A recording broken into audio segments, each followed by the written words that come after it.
ഈ സർക്കാരിനെ ഉജ്ജ്വലമായ ഭൂരിപക്ഷത്തിൽ അധികാരത്തിലേറ്റിയത് കേരളത്തിലെ ജനങ്ങളാണ്.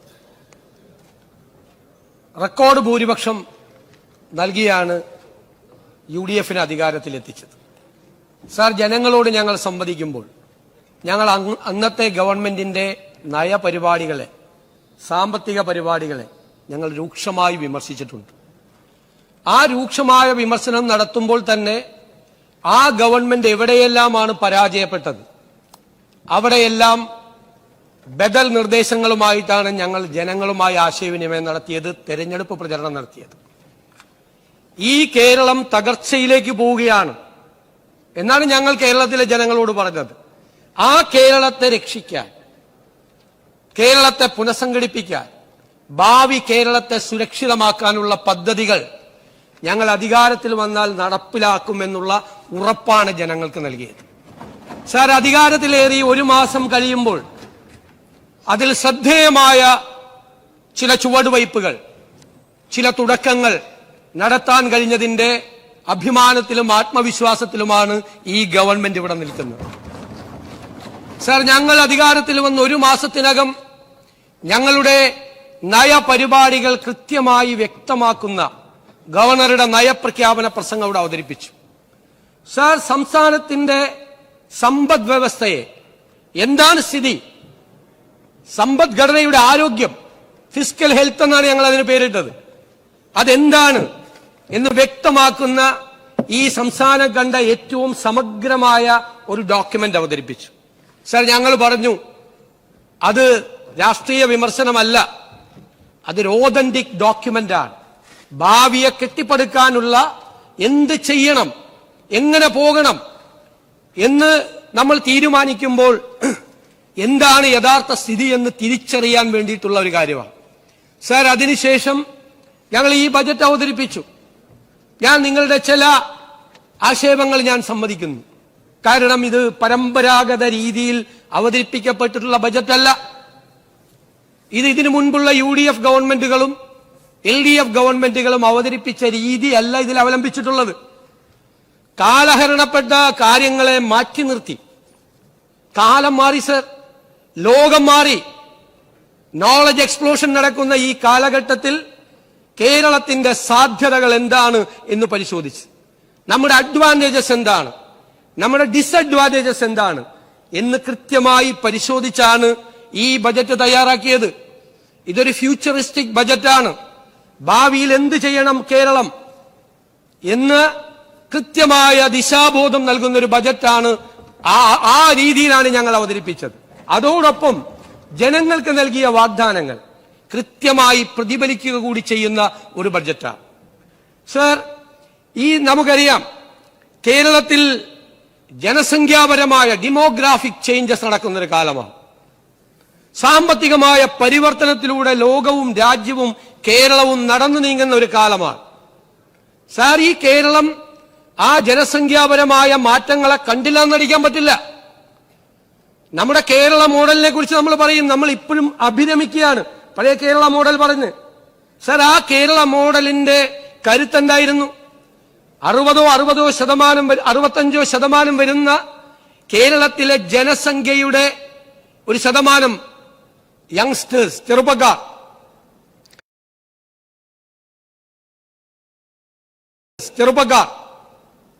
സാർ, അവരുടെ പോപ്പുലേഷൻ കേരളത്തിൽ ചെറുതായി വരികയാണ്. സാർ, ആയുർദൈർഘ്യം കേരളത്തിൽ വർദ്ധിച്ചു. പ്രായമായവരുടെ എണ്ണം വളരെ വലുതായി കൂടുകയാണ്. ഡെമോഗ്രാഫിക് ചേഞ്ച് ആണ് കേരളം. സാർ, അതിനെ അഭിസംബോധന ചെയ്യണ്ടേ? അതിനെ അഭിസംബോധന ചെയ്യണം. നമുക്ക് എണ്ണം കുറയുക, ജനസംഖ്യ കുറയുക മാത്രമല്ല, ജനസംഖ്യയിലെ ഡെമോഗ്രാഫിക് ഡിവിഡൻഡ്. സർ, ഹാർവാർഡ് സർവകലാശാലയിലെ സാമ്പത്തിക ശാസ്ത്രജ്ഞന്മാർ പറഞ്ഞ വാക്കാണ് ഡെമോഗ്രാഫിക് ഡിവിഡൻഡ്. അതായത് ജനസംഖ്യ നമുക്ക് നൽകുന്ന ഒരു അഡ്വാൻറ്റേജ്, അതിലെ കൺസ്ട്രക്റ്റീവ് ആയിട്ടുള്ള കമ്പോണന്റാണ്. അത് ഈ യുവത്വമാണ്. അവരാണ് കോൺട്രിബ്യൂട്ട് ചെയ്യുന്നത് നാടിന്. അത് ചെറുതാകുകയും അതിലൊരു വലിയ വിഭാഗം ബ്രെയിൻ ഡ്രെയിന്റെ ഭാഗമായി നമ്മുടെ സംസ്ഥാനത്ത് നിന്ന് സംസ്ഥാനത്തിന് പുറത്തേക്കും രാജ്യത്തിന് പുറത്തേക്കും വലിയ തോതിൽ പോവുകയും ചെയ്യുകയും മറ്റ് ജനസംഖ്യാ വിഭാഗം വർദ്ധിക്കുകയും ചെയ്യുന്നു. സർ, അതൊരു സമീപനമാണ്. സാമ്പത്തികമായ മാറ്റത്തിലൂടെ പോവുക. സർ, ആ സമീപനം വരുമ്പോൾ നമുക്ക് വിദ്യാഭ്യാസ രംഗത്ത്, ഉന്നത വിദ്യാഭ്യാസ രംഗത്ത് ഊന്നൽ കൊടുത്ത് ഈ നോളജ് എക്സ്പ്ലോഷൻ നടക്കുന്ന കാലത്ത് കൃത്യമായ ഉന്നത വിദ്യാഭ്യാസ സ്ഥാപനങ്ങൾ ഉണ്ടാകണം, നല്ല യൂണിവേഴ്സിറ്റികൾ ഉണ്ടാകണം, പുതിയ കോഴ്സുകൾ ഉണ്ടാകണം. Sir, nature of jobs have been changing. വളരെ ഫാസ്റ്റ് ആയിട്ടാണ് ലോകത്ത് മാറുന്നത്. അതുകൊണ്ടാണ് ഞങ്ങൾ ഗ്ലോബൽ ജോബ് വാച്ച് ടവർ വെച്ചത്, എക്സ്പേർട്സുകളെ വെച്ച്, ഇന്ത്യയിലും പുറത്തുമുള്ള നമ്മുടെ ആളുകളെ തന്നെ എക്സ്പേർട്ടുകളെ വെച്ചിട്ട് ഓരോ സെക്ടറിലെ എക്സ്പേർട്ടുകളെ വെക്കുകയാണ്. അവർ നിരീക്ഷിക്കുകയാണ് എന്താണ് മാറ്റം തൊഴിൽ മേഖലയിൽ നടക്കുന്നത്. അവർ റിപ്പോർട്ട് ചെയ്യാണ് ഗവൺമെന്റിന്, ഉന്നത വിദ്യാഭ്യാസ വകുപ്പിന്. അവരതിന് കറസ്പോണ്ടിങ് ആയി നമ്മുടെ കരിക്കുലം റീസ്ട്രക്ചർ ചെയ്ത് പുതിയ കോഴ്സുകൾ തുടങ്ങിയാണ്. സർ, ആ കോഴ്സുകൾ കഴിയുമ്പോൾ നമ്മുടെ ചെറുപ്പക്കാർക്ക്, വിദ്യാർത്ഥികൾക്ക് തൊഴിലവസരങ്ങൾ ഉറപ്പുവരുത്തണം, മാറ്റമുണ്ടാകണം. അതിനായിട്ടുള്ള സർവകലാശാലകളും അതിനായിട്ടുള്ള ആശയങ്ങളും അതിനായിട്ടുള്ള കോഴ്സ് പ്രോഗ്രാമുകൾ, ഇപ്പൊ കോഴ്സ് എന്നല്ല പറയുന്ന പ്രോഗ്രാം എന്നാണ്, അക്കാഡമിക് പ്രോഗ്രാമാണ്. ആ അതാണ് പുതിയ വാക്ക്, അക്കാഡമിക് പ്രോഗ്രാമുകൾ ഉണ്ടാകണം. അതിനു വേണ്ടിയിട്ടാണ് ഈ ബജറ്റ് ഊന്നൽ കൊടുത്തിരിക്കുന്നത്. അവിടെയാണ് ഗ്ലോബൽ ജോബ് വാച്ച് ടവറും നോളജ് വാലിയും കൊടുത്തിരിക്കുന്നത്. വലിയ സങ്കല്പത്തോടു കൂടിയാണ്, വലിയ പ്രതീക്ഷയോടു കൂടിയാണ്, നടപ്പാക്കാൻ കഴിയുമെന്നുള്ള ഉത്തമമായ ആത്മവിശ്വാസത്തോടു കൂടിയാണ് അത് കൊടുത്തിരിക്കുന്നത്. സർ, വയോജനങ്ങളെ പ്രൊട്ടക്ട് ചെയ്യണം. അതൊരു വെൽഫെയർ പ്രോജക്റ്റ് അല്ല, കുറെ ഔദാര്യം വാരി കൊടുക്കുന്ന വെൽഫെയർ പ്രോജക്റ്റ് അല്ല. അത് ലോകരാജ്യങ്ങളിൽ ഫലപ്രദമായി അത് നടപ്പിലാക്കിയ സംവിധാനങ്ങളെ കുറിച്ച് പഠിച്ചിട്ടാണ് ഈ സീനിയർ സിറ്റിസൺസിന് ഈ ഡിപ്പാർട്ട്മെന്റ് ഉണ്ടാക്കിയിരിക്കുന്നത്. സർ, അവരെ നമ്മൾ സഹായിക്കും, പക്ഷെ അവരെ കൺസ്ട്രക്റ്റീവ് ആകണം. ഈ പോപ്പുലേഷന്റെ ഒരു മേജർ ചങ്ക് ഒരു കോൺട്രിബ്യൂഷൻ ഇല്ലാതെ ഇരിക്കരുത്. അവരെ നമുക്ക് ഈ യുവത്വവുമായി കൂട്ടിയിണക്കി മെർജ് ചെയ്ത് അവരെ കൂടി കൺസ്ട്രക്റ്റീവ് ആക്കാനുള്ള പദ്ധതികൾ ഈ സീനിയർ സിറ്റിസൺസ് വകുപ്പ് പ്രഖ്യാപിക്കും. സർ, അതിൽ ഏറ്റവും പ്രായമായവർ, തളർന്നു കിടക്കുന്നവർ, വയ്യാതാകുന്നവർ, സർ, അവരെ സംരക്ഷിക്കാനുള്ള നടപടികൾ ഉണ്ടാകും.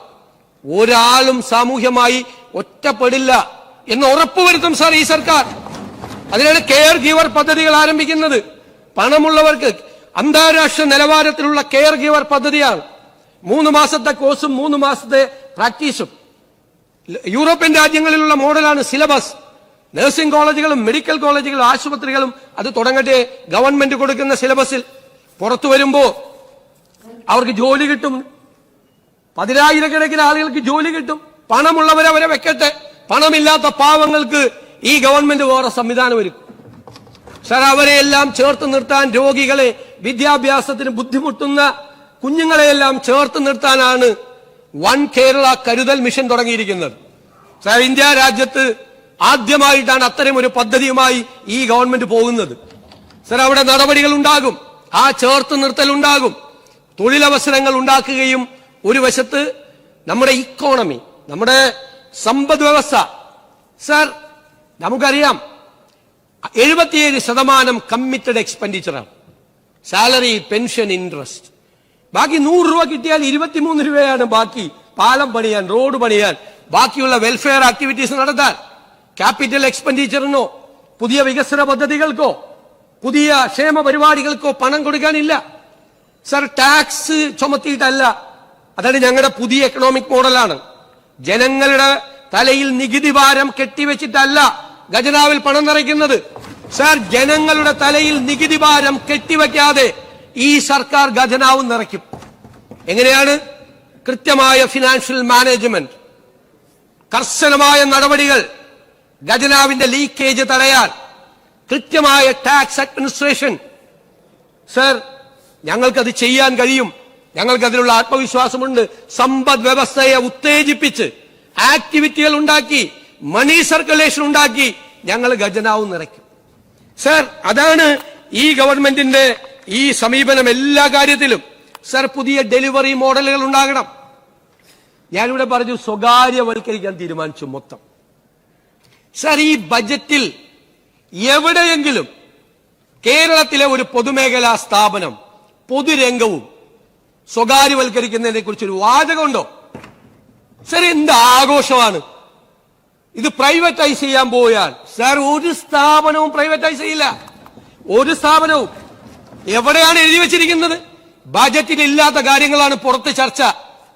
സമൂഹ മാധ്യമങ്ങളിലും ഒരു വാചകം ഈ ബജറ്റിലില്ല. സർ, ഞങ്ങൾക്ക് കൃത്യമായ നയമുണ്ട് ഇക്കാര്യത്തിൽ. ഞങ്ങൾ പൊതുമേഖലാ സ്ഥാപനങ്ങളെ അടച്ചുപൂട്ടാൻ പോകുന്നവരല്ല. നിങ്ങൾ നോക്കിക്കോ, KSRTC 3000 കോടി നിങ്ങൾ കൊടുക്കാനുള്ള സിവിൽ സപ്ലൈസ് കോർപ്പറേഷൻ ഞങ്ങൾ മാറ്റം വരുത്തും. KSRTCയെ സ്വയം പര്യാപ്തമാക്കും. സിവിൽ സപ്ലൈസ് കോർപ്പറേഷൻ ഒന്നും പറഞ്ഞില്ല എന്നിവിടെ ആരോ പറഞ്ഞു സപ്ലൈകോയെ പറ്റി. ഒരുപാടൊന്നും പറഞ്ഞിട്ടില്ല സാറേ, പറയുന്നതിനേക്കാൾ നല്ല പ്രവർത്തിക്കാനാ. അതിലൊരു വാചകമുണ്ട്, സപ്ലൈ ചെയിൻ മാനേജ്മെന്റ് മോഡലിൽ സംഭരണം നടത്തും സപ്ലൈകോ, ലാഭമുണ്ടാക്കും. സർക്കാർ സബ്സിഡി കൊടുക്കാതെ ഈ സിവിൽ സപ്ലൈസ് കോർപ്പറേഷനെ ഞങ്ങൾ സ്വയം പര്യാപ്തമാക്കും. സാർ, വെള്ളാനകളായ പൊതുമേഖലാ സ്ഥാപനങ്ങളെ ഉണ്ടാക്കി പാവപ്പെട്ട ജനങ്ങൾ കൊടുക്കുന്ന നികുതി ഒന്നും നോക്കാതെ എല്ലാ വർഷം കൊടുക്കലല്ല ഈ ഗവൺമെന്റിന്റെ ജോലി. കൃത്യമായ പരിപാടികളും പദ്ധതികളും ഇട്ട് ആ പൊതുമേഖലാ സ്ഥാപനങ്ങൾ ശക്തമാക്കണം, ലാഭകരമാക്കണം. അതാണ് ഇതുവരെ സിവിൽ സപ്ലൈസ് കോർപ്പറേഷൻ ചെയ്യാത്ത സപ്ലൈ ചെയിൻ മാനേജ്മെന്റ്. വലിയ സ്വകാര്യ സംരംഭങ്ങൾ ചെയ്യുന്നത് പോലെ അവർ ചെയ്യും, ലാഭമുണ്ടാക്കും, സർക്കാരിന്റെ ബാധ്യത കുറയ്ക്കും. അല്ലാതെ അത് സപ്ലൈകോ അടച്ചുപൂട്ടുമല്ല, KSRT അടച്ചുപൂട്ടുമല്ല. KSEB ഉമ്മൻചാണ്ടിയുടെ കാലത്ത് ലാഭത്തിലായിരുന്നു, ഇപ്പൊ എത്ര 1000 കോടി രൂപയുടെ നഷ്ടത്തിലാണ്. 4 രൂപ 29 പൈസക്ക് ഒരു യൂണിറ്റ് വൈദ്യുതി മേടിക്കാൻ 25 വർഷത്തേക്ക് കരാറുണ്ടാക്കി ഇറങ്ങിപ്പോയതാ ഉമ്മൻചാണ്ടി സർക്കാർ. 7 വർഷം നിങ്ങൾ വാങ്ങിച്ചു, 1 വർഷം ഞങ്ങൾ വാങ്ങിച്ചു. ഒരു സുപ്രഭാതത്തിൽ ആ കരാർ റദ്ദായി. അഴിമതിയാണ്. 4 രൂപ 29 പൈസക്ക് ഒരു യൂണിറ്റിന് മേടിച്ചിരുന്ന വൈദ്യുതി ഇപ്പൊ മേടിക്കുന്നത് എത്രയ്ക്കാ? കരാർ റദ്ദാക്കിയിട്ട് 8 രൂപയ്ക്കും 14 രൂപയ്ക്കും. കോടികളാണ് ഒരു ദിവസം KSEBയുടെ നഷ്ടം. നയമാണത്രേ, പൊതുമേഖലയെ സംരക്ഷിക്കുന്ന നയം. കോടികൾ, 10,000 കോടി രൂപയുടെ നഷ്ടം. പാവപ്പെട്ട ജനങ്ങൾ അടയ്ക്കുന്ന നികുതി പണം കൊടുക്കുക, 4-5 പ്രാവശ്യം വൈദ്യുതി ചാർജ് കൂട്ടി പാവപ്പെട്ടവന്റെ തലയിൽ വെക്കുക. അതല്ല സാർ ഈ സർക്കാരിന്റെ നയം. ആ വൈദ്യുതി ബോർഡിനെ ഞങ്ങൾ ലാഭത്തിലാക്കും. ഞങ്ങൾ ചെയ്തിട്ടുണ്ട്. ഞങ്ങൾ ആ വൈദ്യുതി ബോർഡിനെ ഞങ്ങൾ ലാഭത്തിലാക്കും. ഞങ്ങൾ അന്ന് 22 പൈസ കുറച്ചു കൊടുത്തു ഒരു യൂണിറ്റിന്. ആര്യാട് സാർ മന്ത്രിയായിരിക്കുമ്പോ, മനസ്സിലായില്ലേ? അതിനെ ഞങ്ങൾ നവീകരിക്കാൻ പൂട്ടുകയല്ല, അതിനെ എഫിഷ്യന്റ് ആക്കും. അതാണ് ഞങ്ങളുടെ സമീപനം. ഒരു സ്വകാര്യ സ്ഥാപനവും പറഞ്ഞിട്ടില്ല. ഇവിടെയുള്ള വലിയൊരു ആരോപണം എന്താ? ഇതാ കരിമണൽ സ്വകാര്യവൽക്കരിക്കാൻ പോകുന്നു. സാർ, ഈ ബജറ്റിൽ എവിടെയാണ് സാർ കരിമണൽ സ്വകാര്യവൽക്കരിക്കുമെന്ന് പറഞ്ഞിട്ടുള്ളത്? സാർ, സദേൺ എക്കണോമിക് കോറിഡോറിനെ പറ്റി പറഞ്ഞിരിക്കുന്ന സ്ഥലത്താണ് ഈ ദക്ഷിണ കേരള സാമ്പത്തിക ഇടനാഴി ശക്തമായൊരു സമ്മിശ്ര സമ്പദ് വ്യവസ്ഥ സൃഷ്ടിക്കുകയും സ്വകാര്യ നിക്ഷേപം ആകർഷിക്കുകയും ഭാവിയിൽ രാജ്യത്തിന്റെ തന്നെ തന്ത്രപ്രധാനവും സമുദ്രബന്ധിതവുമായ വികസന മേഖലകളിൽ മുൻനിര സ്ഥാനത്തെത്തിക്കുമെന്ന്. എവിടെയെങ്കിലും ഞങ്ങള് പ്രൈവറ്റൈസ് ചെയ്യുന്നു പറഞ്ഞിട്ടുണ്ടോ? ഇല്ലാത്തതാണ് കഥകൾ. ഇല്ലാ കഥകളാണ് പ്രചരിപ്പിക്കുന്നത്. മനസ്സിലായില്ലേ? ഈ നാട് മുഴുവൻ പ്രചരിപ്പിക്കുക കരിമണൽ സ്വകാര്യവൽക്കരിക്കാൻ പോകുന്നു. ഞാൻ പറഞ്ഞ വാചകം ഇവിടെ കോട്ട് ചെയ്തു ഇല്ലേ? ബഹുമാനപ്പെട്ട മുൻ ധനകാര്യമന്ത്രി കരിമണലിനെ കുറിച്ചുള്ള പോളിസിയെ കുറിച്ച് പറഞ്ഞ വാചകം 2024 പറഞ്ഞത് ഞാൻ ആവർത്തിച്ചു പറയുന്നു. വാക്കുമാറില്ല, യു ടേൺ ഇല്ല, ആ വാക്കിൽ ഉറച്ചു നിൽക്കുന്നു. എന്താണ് ക്രിട്ടിക്കൽ മിനറൽ കോറിഡോർ? കേന്ദ്ര ഗവൺമെന്റും സംസ്ഥാന ഗവൺമെന്റും കൂടി സംയുക്തമായി നടപ്പിലാക്കുന്ന പദ്ധതിയാണ്. സംയുക്തമായി ഒരുമിച്ച്. ആരൊക്കെയാണ് ഇതിൽ പങ്കാളികൾ? കൺസോർഷ്യമാണ്. കേന്ദ്ര ഗവൺമെന്റ് സ്ഥാപനം കോൾ ഇന്ത്യ ലിമിറ്റഡ്, കേരളത്തിലെ ഏറ്റവും വലിയ പൊതുമേഖലാ സ്ഥാപനം KMML, കേരളത്തിന്റെ കെൽട്രോൺ, ടൈറ്റാനിയം ആൻഡ് NFTDC കേന്ദ്രത്തിന്റെ ഈ കേന്ദ്ര സംസ്ഥാന പൊതുമേഖലാ സ്ഥാപനങ്ങൾ ഒരുമിച്ച് ചേർന്നുള്ള ഒരു കൺസോർഷ്യം. അവിടെ ഒരു പ്രൈവറ്റൈസേഷനും ഇല്ല, മൈനിങ് ഇല്ല. സർ, മൈനിങ് ഇല്ല. ഈ മെറ്റീരിയൽസ് വാല്യൂ അഡീഷൻ ആണ്. Value addition. ആ വാല്യൂ അഡീഷൻ ചെയ്താൽ 1000 കോടി രൂപ കിട്ടും. അത് കേന്ദ്ര ഗവൺമെന്റിന്റെ പോളിസി കൂടി അനുസരിച്ച് ആ ക്രിട്ടിക്കൽ മിനറൽ കോറിഡോർ ഞങ്ങൾ ഉണ്ടാക്കും. എല്ലാം കേന്ദ്ര സംസ്ഥാന പൊതുമേഖലാ സ്ഥാപനങ്ങൾ. സർ, കഥ ഉണ്ടാക്കാം. കഥയുണ്ടാക്കാം. ഇല്ലാത്ത കഥകൾ ഉണ്ടാക്കുകയാണ്. ഇല്ലാത്ത കഥകൾ. ഒരു വാചകം ഈ ബജറ്റിലില്ല. ഒരു വാചകം. എന്നിട്ട് പറയാണ് വി ഡി സതീശൻ മുഖ്യമന്ത്രിയായി, നയം യു ടേണായി, കരിമണൽ ഇതാ കംപ്ലീറ്റ് സ്വകാര്യവൽക്കരിക്കാൻ പോവുകയാണ്. ആലപ്പുഴയിൽ പ്രശ്നമാണ്. ആലപ്പുഴയിൽ വാരാൻ കൊടുത്ത ആരാ? ആരാ കരിമണൽ കൊണ്ടുപോകുന്നത്? ആരാ കൊണ്ടുപോകുന്നത് ആ കരിമണൽ? എന്നെ കൊണ്ട് പറയിക്കല്ലേ. ഇതാണ് ഞങ്ങളുടെ നയം. സാർ, ഞങ്ങളുടേത് ഞാൻ പറഞ്ഞല്ലോ, കേരള മോഡൽ എന്ന് പറഞ്ഞ ആരും അഭിരമിക്കണ്ട. ആ കേരള മോഡൽ സ്റ്റാഗ്നന്റ് ആണ്, മന്ദിച്ചിരിക്കുകയാണ്, ഔട്ട്ഡേറ്റഡ് ആയിക്കൊണ്ടിരിക്കുകയാണ്. അതിനെ നവീകരിക്കണം. ഒരു നിയോ കേരള മോഡൽ ഉണ്ടാക്കണം. ആ നിയോ കേരള മോഡൽ എന്താണ്? ഉൽപാദനക്ഷമത വർദ്ധിപ്പിക്കണം, പ്രൊഡക്ടിവിറ്റി കൂട്ടണം, നിക്ഷേപം ആകർഷിക്കണം, വ്യവസായ സേവന മേഖലകളെ ശക്തിപ്പെടുത്തണം, തൊഴിലവസരങ്ങൾ സൃഷ്ടിക്കണം, സമ്പദ് വ്യവസ്ഥയിൽ ഉണ്ടാകുന്ന വളർച്ച, കേരളത്തിന്റെ നികുതി വരുമാനം വർദ്ധിപ്പിക്കുകയും അതിൽ പൊതുസേവനം നടത്താക്കുകയും ചെയ്തു. നിങ്ങൾ പിന്നെ സ്ഥിരം കുറെ വാക്കുകളുണ്ട്. നവ ലിബറൽ നയം സ്ഥിരമാണ്. എത്ര കൊല്ലമായി നിങ്ങളിത് പറയാൻ തുടങ്ങിയിട്ട്? ആ മൻമോഹൻ സിംഗ് എക്കണോമിക് റീഫോംസ് അവതരിപ്പിച്ചപ്പോൾ കംപ്ലീറ്റ് നവ ലിബറൽ നിയമം. സാർ, എന്താ ചെയ്തത് അദ്ദേഹം? അന്ന് റിസർവ് ബാങ്കിലെ സ്വർണ്ണക്കട്ടി കൊണ്ട് അന്നത്തെ ഗവൺമെന്റ് ലണ്ടനിൽ കൊണ്ട് പണയപ്പെടുത്തി. ഇപ്പൊ കേരള ഗവൺമെന്റ് സ്ഥിതിയിലാക്കി വെച്ചിരിക്കുകയായിരുന്നു ഇന്ത്യയുടെ സമ്പദ് വ്യവസ്ഥ. അപ്പൊ എന്താ ചെയ്തത്? എക്കണോമിക് റീഫോംസ് കൊണ്ടുവന്നു. അതിൽ ആക്ടിവിറ്റി ഉണ്ടായി, ഖജനാവ് നിറഞ്ഞു, എക്സൈസ് ഡ്യൂട്ടി കൂടി, ടാക്സ് കൂടി, ഇൻകം ടാക്സ് കൂടി. കാരണം ആക്ടിവിറ്റി ഉണ്ടാവുമ്പോൾ ഖജനാവ് നിറയും. എന്നിട്ട് പറഞ്ഞു നെഹ്റുവിൽ നിന്ന് വ്യതിചലിച്ചില്ല സാർ. ഉണ്ടായ പണം എന്ത് ചെയ്തു എന്നാണ് ചോദ്യം. ഉണ്ടായ പണം, it was an equitable distribution of wealth. സമ്പത്തിന്റെ നീതിപൂർവമായ വിതരണം. ഇന്ത്യയിലെ വിദൂര ഗ്രാമങ്ങളിലെ പാവപ്പെട്ട സ്ത്രീകൾക്കാണ് പണം പോയത്. നരേഗ ഉണ്ടാക്കി ഇല്ലേ, പാവപ്പെട്ടവന്റെ വീട്ടിൽ. ഇന്ത്യയിലെ കുഗ്രാമങ്ങളിൽ ആശുപത്രികൾ ഉണ്ടാക്കാൻ NRHM കൊണ്ടുവന്നു, റൈറ്റ് ടു എഡ്യൂക്കേഷൻ കൊണ്ടുവന്ന് ഇന്ത്യയിലെ വിവിധ സ്ഥാപനങ്ങളിൽ, വിവിധ വില്ലേജുകളിൽ സ്കൂളുകൾ ഉണ്ടാക്കി, അധ്യാപകരെ നിയമിച്ചു. പണം ലെറ്റ് മീ കംപ്ലീറ്റ് ഞാൻ തരാം. ഇതെല്ലാം അവതരിപ്പിച്ചു. ഇല്ല, ഇത് ശല്യപ്പെടുത്താൻ പറ്റില്ല നിങ്ങൾക്ക് എന്നിട്ട്. അപ്പൊ അത് അവതരിപ്പിച്ചതിന് ശേഷം ആ പണം, അതാണ് അതേ നയമാണ് ഈ ഗവൺമെന്റിന്. അങ്ങിരിക്കും. ഞാൻ അങ്ങേക്ക് വഴങ്ങാം. അങ്ങേ പോലെ ഒരാൾ എഴുന്നേറ്റ് ഞാൻ വഴങ്ങായിരിക്കോ? ഞാൻ വഴങ്ങാം. അങ്ങ് പ്രക്ഷുബ്ധനാവല്ലേ, ശോഭിക്കല്ലേ, അങ്ങനെ ചെയ്യല്ലേ. Let me complete my point. I am on my legs. You don't have any right. No. To interrupt. No. മുഖ്യമന്ത്രി ഈ ഗവൺമെന്റ് നയം എന്താണ് എന്ന് പ്രഖ്യാപിക്കുകയാണ്. ആ നയത്തോട് വിയോജിപ്പ് കാണും, ഇല്ലെന്ന് ഞാൻ പറയുന്നില്ല. പക്ഷേ അത് അദ്ദേഹത്തിന്റെ പ്രസംഗം കംപ്ലീറ്റ് ചെയ്യാൻ അനുവദിച്ചിട്ടല്ലേ? ഇതിന്റെ അകത്തെ പോയിന്റ്, ഞങ്ങളൊരു പുതിയ ഇക്കണോമിക് മോഡൽ ഉണ്ടാക്കുക. അത് സ്വകാര്യ പങ്കാളിത്തത്തോടു കൂടിയാണ് ചെയ്യാൻ പറ്റുന്നത്. സ്വകാര്യ നിക്ഷേപം കേരളത്തിൽ ഉണ്ടാകണം. പറ്റാവുന്ന എല്ലാ മേഖലകളിലും സ്വകാര്യ നിക്ഷേപം ഉണ്ടാകണം. പറ്റാത്തടുത്ത് ഉണ്ടാവില്ല. പറ്റാവുന്നിടത്ത് എല്ലായിടത്തും ഉണ്ടാവണം. ഇൻവെസ്റ്റ്മെന്റ് പ്രോത്സാഹിപ്പിക്കണം. നിങ്ങൾ എന്തിനാണ് ഇൻവെസ്റ്റ്മെന്റ് കോൺക്ലേവ് നടത്തിയത്? 500 കോടി രൂപയിൽ കൂടുതൽ കൊണ്ടുവരുന്ന ആളുകളെ പൊന്നാട അണിയിച്ചത് എറണാകുളത്ത് വെച്ചിട്ട് ഞാനുണ്ടായിരുന്നല്ലോ.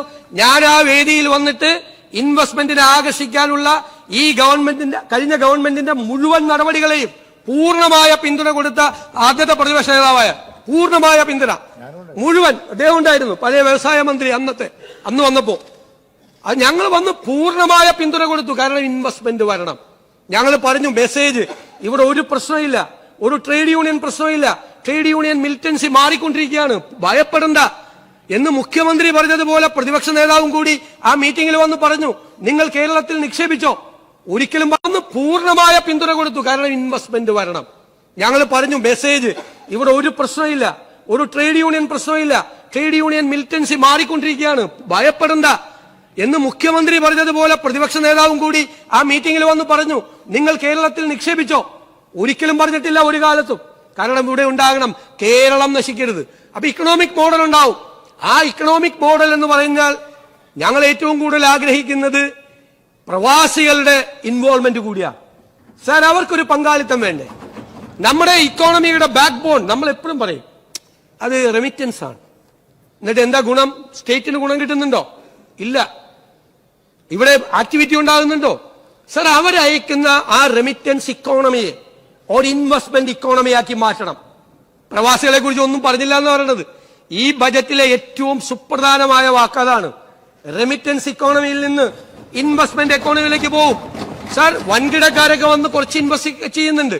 അതുപോലെ സർ, ഇടത്തരക്കാർ, സാധാരണക്കാർ നമ്മുടെ പദ്ധതികളിൽ ഇൻവെസ്റ്റ് ചെയ്യണം. ഇപ്പൊ ഗവൺമെന്റ് ഒരു മോഡൽ, ഗവൺമെന്റ് ലാൻഡ് കൊടുക്കും.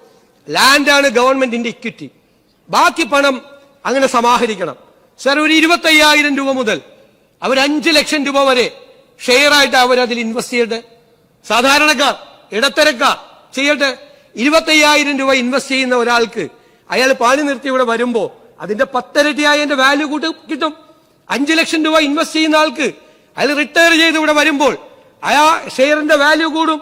കെ കരുണാകരൻ ഉണ്ടാക്കിയ സിയാൽ മോഡൽ എന്തെല്ലാം വിമർശനങ്ങളാണ് സാർ ഉണ്ടായത്? എന്താ ഉണ്ടായത്? ഇന്ന് ആ ഷെയറിന്റെ വാല്യൂ എത്രയാണ്?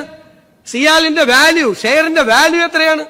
അതിൽ നിക്ഷേപിച്ച ആളുകൾക്ക്, അതിൽ കുറെ ഉന്നതരായ ആളുകളാണ്. അവർ മാത്രം പോരെ സാർ, സാധാരണക്കാരായ പ്രവാസികളെ നിക്ഷേപകരാക്കി കേരളത്തിന്റെ സാമ്പത്തിക വികസനത്തിൽ പങ്കാളികളാക്കി മാറ്റണം. സർ, ഞങ്ങൾക്കതെല്ലാം പ്ലാൻ ഉണ്ട്. ഞങ്ങളതെല്ലാം കൃത്യമായി തീരുമാനിച്ചിട്ടുണ്ട്. Industrial infrastructure, renewable energy, logistics and warehousing, solid waste management, elderly assisted living facilities, global capability centres. ഈ കാര്യങ്ങളിലെല്ലാം ഞങ്ങൾ എംപ്ലോയബിൾ ആയിട്ടുള്ള ഇൻകം ജനറേറ്റിംഗ് ആയിട്ടുള്ള പ്രോജക്റ്റുകൾ, അവർ നിക്ഷേപിക്കുന്ന പണം നഷ്ടപ്പെടില്ല എന്ന് ഉറപ്പുവരുത്തുന്ന പദ്ധതികളിൽ എത്ര പണം വരും സാർ? പണം വരണ്ടേ? അവര് ഇടത്തെ നമ്മുടെ സാധാരണക്കാരായ പ്രവാസികൾ തിരിച്ചിവിടെ വന്നാൽ ഒന്നുമില്ലാതെ കഷ്ടപ്പെടുന്നവരെ ഈ സംസ്ഥാനത്തിന്റെ സാമ്പത്തിക വികസനത്തിൽ പങ്കാളികളാക്കുകയും അവരെ ചേർത്ത് നിർത്തുകയും അവരുടെ ജീവിതം സുരക്ഷിതമാക്കുകയും ചെയ്യുന്ന പദ്ധതികളാണ് സാർ ഞങ്ങൾക്കുള്ളത്.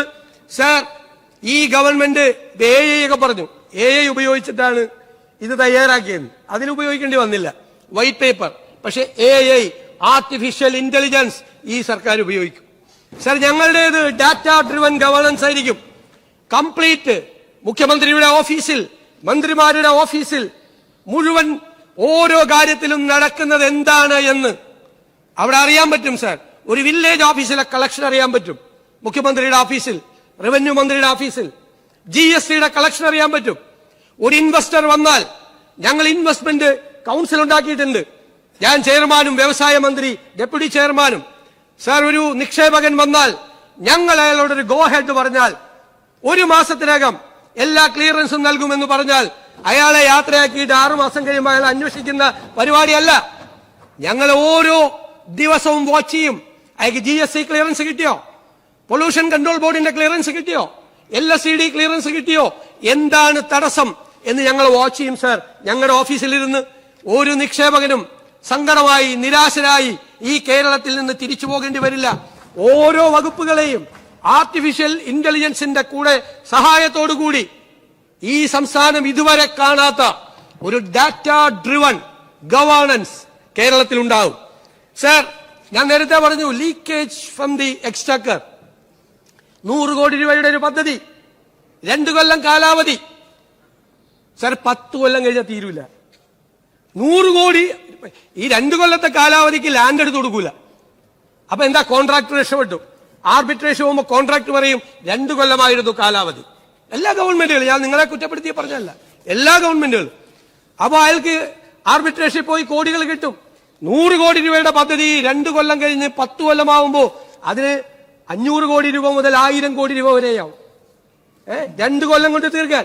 ഒരു പ്രൈവറ്റ് സെക്ടറിലാണെങ്കിലോ, ഒരു പ്രൈവറ്റ് സെക്ടറിലെ CEO ഒരു മാനേജറെ വിളിച്ചിട്ട് ഈ പ്രോജക്ട് 1 വർഷം കൊണ്ട് തീർക്കണം എന്ന് പറഞ്ഞാൽ 366ാമത്തെ ദിവസം അത് ചെയ്തില്ലെങ്കിൽ അയാൾ അവിടെ ഉണ്ടാവില്ല. അക്കൗണ്ടബിലിറ്റി ഇല്ല, സിസ്റ്റം ഇല്ല. അതിന് സിസ്റ്റം ഉണ്ടാക്കി ഞങ്ങൾ. പ്രോജക്ട് ഇംപ്ലിമെന്റേഷന് പ്രോട്ടോകോൾ ഉണ്ടാക്കി, അക്കൗണ്ടബിലിറ്റി ഉണ്ടാക്കി, ഉത്തരവാദിത്വം ഉണ്ടാക്കും. ലാൻഡ് എടുത്തു കൊടുക്കാൻ. സാർ 500, 1000, 2000 സർവേയർമാരെ വെക്കട്ടെ സാർ. അതിന് ഉണ്ടാക്കുന്ന ചെറിയ തുകയാവുള്ളൂ. ലാൻഡ് എടുത്തു കൊടുക്കാത്തതിന്റെ പേരിൽ എക്സ്ചക്കറിൽ നിന്ന് കോടികളാണ് പോകുന്നത്. Delay in the projects, delay. എനിക്ക് 25 വർഷമായി, ഞാൻ പറഞ്ഞല്ലോ, MLA എന്നുള്ള അനുഭവമാണ്. സങ്കടം വരും സർ. ഞാൻ പണ്ട് ആദ്യം MLA ആവുമ്പോൾ കൊച്ചിയിൽ 36 കോടി രൂപയുടെ ഒരു കുടിവെള്ള പദ്ധതി 98 തുടങ്ങിയതാണ്. 3 കൊല്ലം കൊണ്ട് തീരേണ്ടതാണ്. 2010 തീർന്നത്. 12 വർഷം കഴിഞ്ഞ് 36 കോടി രൂപയുടെ പദ്ധതി തീർന്നത് 172 കോടി രൂപയ്ക്കാണ്. ആരുടെ പണമാണ് സാർ? ആരുടെ പണമാണ്? ഞാനും നിങ്ങളും പാവപ്പെട്ടവരും അടയ്ക്കുന്ന നികുതി പണം. ചോർച്ച ഉണ്ടാകാൻ പാടില്ല. അതിനെ പ്രോജക്ട് ഇംപ്ലിമെന്റേഷന് ഒരു പ്രോട്ടോകോൾ ഉണ്ടാകും എന്ന കാര്യത്തിൽ സംശയമില്ല. സാർ, ഒരു നയാ പൈസയുടെ നികുതി ഭാരം ജനങ്ങളുടെ മേൽ അടിച്ചേൽപ്പിക്കാതെയാണ് ആത്മവിശ്വാസത്തോടുകൂടി ഈ ഗവൺമെന്റ് പോകുന്നത്.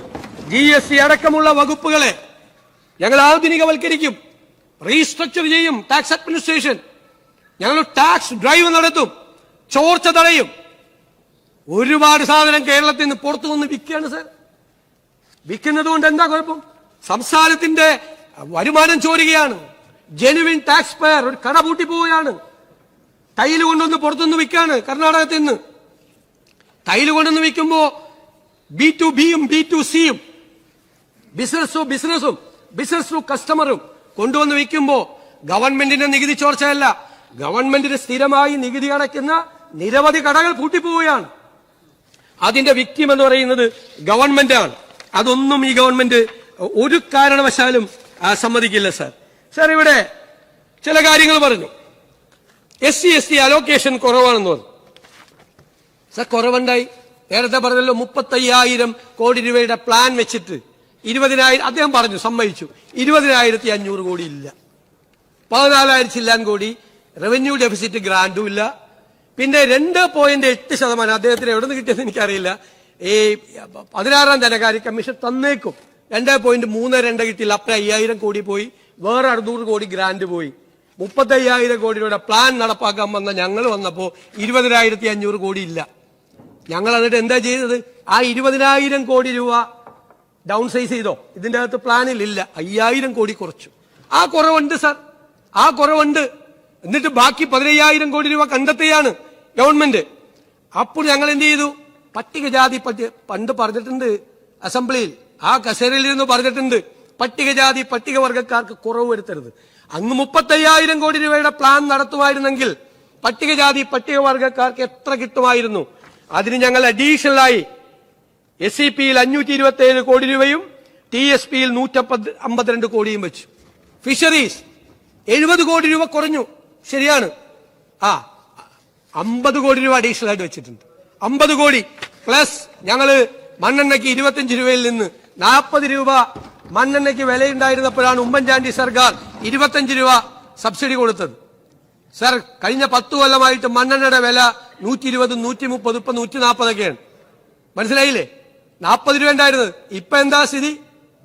ഇപ്പോ ഞങ്ങൾ 75 രൂപയ്ക്ക് വർദ്ധിപ്പിച്ചു. അവരുടെ ഡീസലിന്റെ കാര്യം കൂടി ഞങ്ങൾ പരിശോധിച്ചുകൊണ്ടിരിക്കുക. അവരെയൊക്കെ ഞങ്ങൾ ചേർത്ത് നിർത്തും, ഒരു സംശയവും വേണ്ട. LSD ഫണ്ട് അലോക്കേഷൻ കുറവാണ് അല്ലേ? ഒരു ആരോപണം വന്നാണ് ഇവിടെ. കുറവാണ്. കഴിഞ്ഞ പ്രാവശ്യം വെച്ചിട്ടുണ്ടായല്ലോ. എന്നിട്ട് എവിടെ പോയി 3ാം ഗഡു?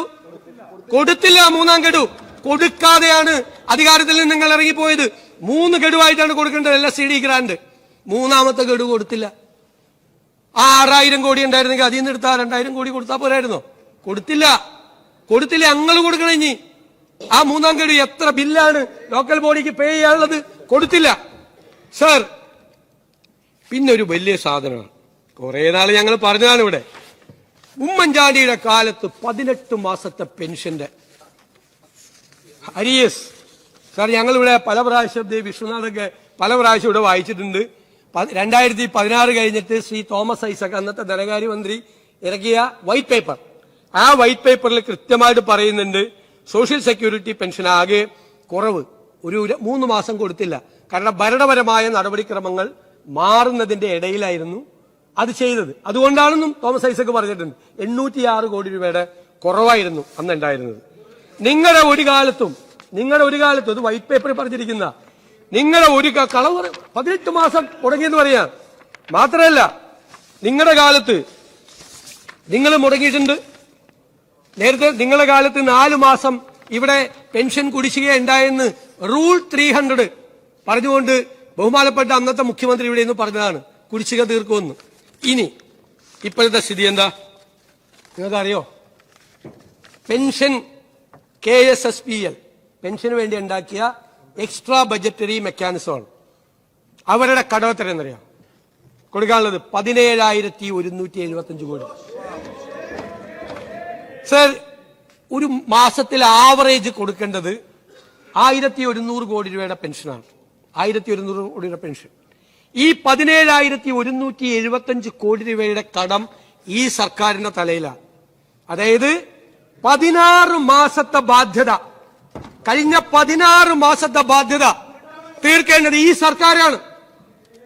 18 മാസത്തെ കുടിശ്ശിക കഥ പറഞ്ഞവരോട് എന്റെ മറുപടിയാണ്, 16 മാസത്തെ ഈ സർക്കാർ കൊടുത്തു, പണം കൊടുത്തു.